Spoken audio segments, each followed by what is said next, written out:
그 해병대원 순직 사건에 대한 수사 방해와 진실 은폐에 대한 외압 의혹 핵심 피의자인 이종섭 전 국방부 장관이 대사 임명장을 받아 해외로 나가려고 했는데 이미 공수처에 의해서 출국 금지가 되어 있습니다.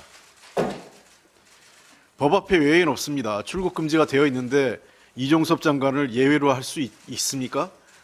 도대체 윤석열 정부는 무슨 의미로 이 해외 호주 대사를 임명해서 내보내겠다는 겁니까? 이미 출국 금지가 되어 있다면 인사검증 과정에서 모를 수가 없었습니다. 이를 알고도 대사로 내보내는 것은 대통령 본인이 이번 해병대 장병 사망 사건 수사 외압에 몸통인 것을 스스로 인정하는 겁니다. 핵심 공범을 해외로 도피시키려 한 것입니다. 이 자체도 또 다른 중대 범죄가 됩니다.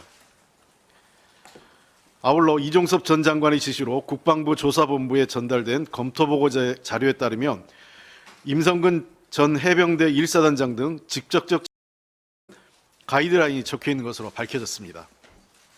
국방부 조사본부가 조사도 하기 전에 이미 결론을 내린 겁니다.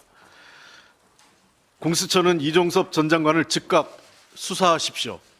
그리고 대통령은 이종섭 장관의 호주 대사 임명을 철회하십시오. 있을 수 없는 일입니다. 국민이 그렇게 우습습니까?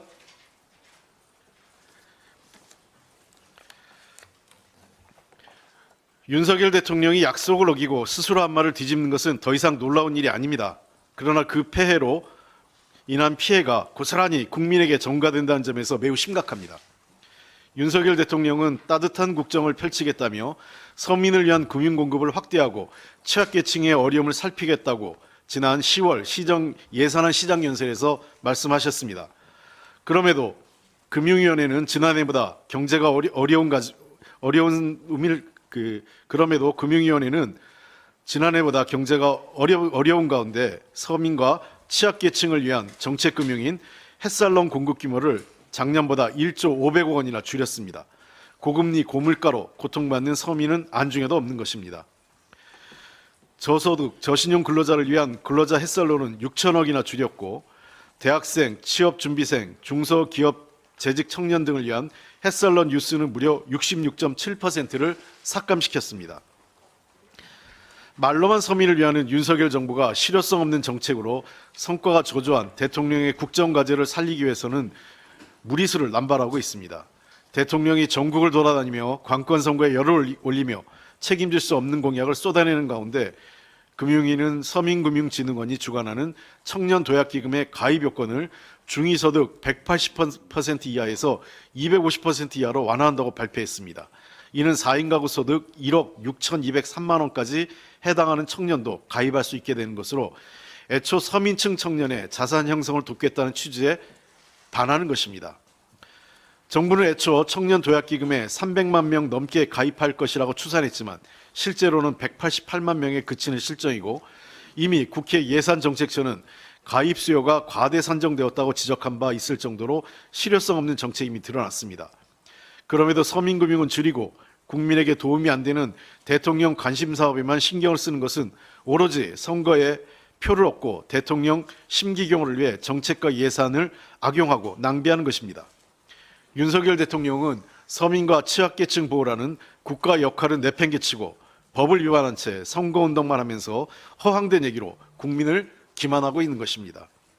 서민과 취약계층은 벼랑 끝으로 몰리고 있습니다. 그러나 대통령과 정부는 국민에게 힘이 되는 데는 관심은 없고 자신들을 위한 권력을 지키는 데 혈안이 되어 있습니다. 서민에게 버팀목이 되는 민주당이 국민의 삶을 지키도록 함께해 주시기 바랍니다.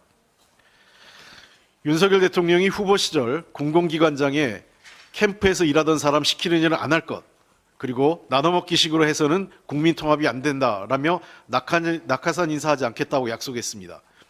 그러나 한전, 인천공항공사, 한국항공우주산업, 한국가스공사, 한국도로공사 등 셀 수 없이 많은 공공기관, 공기업, 경제단체까지 전문성 없는 대선 캠프 인사, 윤석열 대통령과 인연이 있는 인사들이 점령했습니다. 전문성과 역량도 없이 윤석열 대통령이 태워준 낙하산을 타고 내려와 수억 원의 연봉과 차량 등을 제공받으며 세금을 축내고 있는 것입니다. 이 정도면 윤석열 대통령의 말은 거꾸로 이해하는 것이 더 나을 정도로 시건을 일삼고 있는 것입니다. 공정과 상식은 이미 찾을래야 찾을 수도 없습니다. 더욱이 현재 51곳의 공공기관의 기관장 자리가 공석이거나 후임이 임명되지 않은 상태로 파행 운영되고 있습니다. 이는 총선을 염두에 공천 탈락, 낙선 등으로 보은해야 하는 인사들을 위해 비워둔 것으로 윤석열 대통령의 공언과는 정반대로 공공기관 자리를 정치적으로 악용하는 것입니다. 이외에도 올해 말까지 150여 곳의 공공기관장이 교체 예정입니다. 국민들은 혈세로 운영되는 공공기관이 윤석열 카르텔의 나눠먹기, 먹잇감이 될 것이라는데 큰 우려를 갖고 있습니다. 부끄러움도 없이 거짓말을 하고 염치도 없이 함량 미달 인사들에게 자리를 나눠주는 행태에 반드시 국민적 심판이 있어야 합니다. 국가 운영 이렇게 하지 마십시오. 지난 3월 4일 23년 전 발생한 홍제동 화재 참사 당시 인명구조 활동을 하다 순직한 6명의 소방관을 기억하는 소방영웅길이 조성됐습니다. 이는 평택과 울산에 이어 세 번째 조성된 것으로 우리 당 오영환 의원의 제안에 따라 만들어진 것입니다. 소방영웅길 조성을 통해 국민의 안전을 위해 희생하고 헌신한 소방관들을 기억하고 추모하며 소방관과 국민의 안전에 더욱 힘쓰는 계기가 되길 바랍니다. 민주당은 집권 시 방호복 지급, 24시간 막교대 근무에 3교대 근무로 전환은 물론 예산 확대와 소방관 국가직화로 소방관의 처우 및 장비 개선을 꾸준히 추진해 왔습니다. 또 체계적인 재난관리 역량 강화도 선도해 왔습니다. 아울러 지난 5일에는 우리 사회 영웅인 소방관과 국민 안전을 더욱 강화하기 위한 공약도 발표했습니다.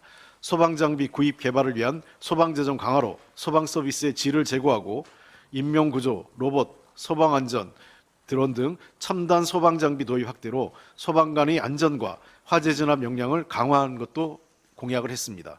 아울러 늘어나고 있는 산불 조기 진압을 위한 고정익 항공기 도입과 신속하고 효율적인 재난 대응을 위해 소방공무원의 재난 현장 지휘권도 더욱 강화해야 한다고 지적을 했습니다. 더불어민주당은 이 소방관의 안전 그리고 소방관이 존경받고 국민은 안전한 대한민국을 만들기 위한 정책을 실천해 나가겠습니다. 소방관과 국민 안전을 위한 예산 확보에 있어 정부 야당과 초당적인 협력도 하겠습니다. 민주당의 안전 공약이 실현될 수 있도록 국민들께서 힘을 모아주시기 바랍니다. 이상입니다.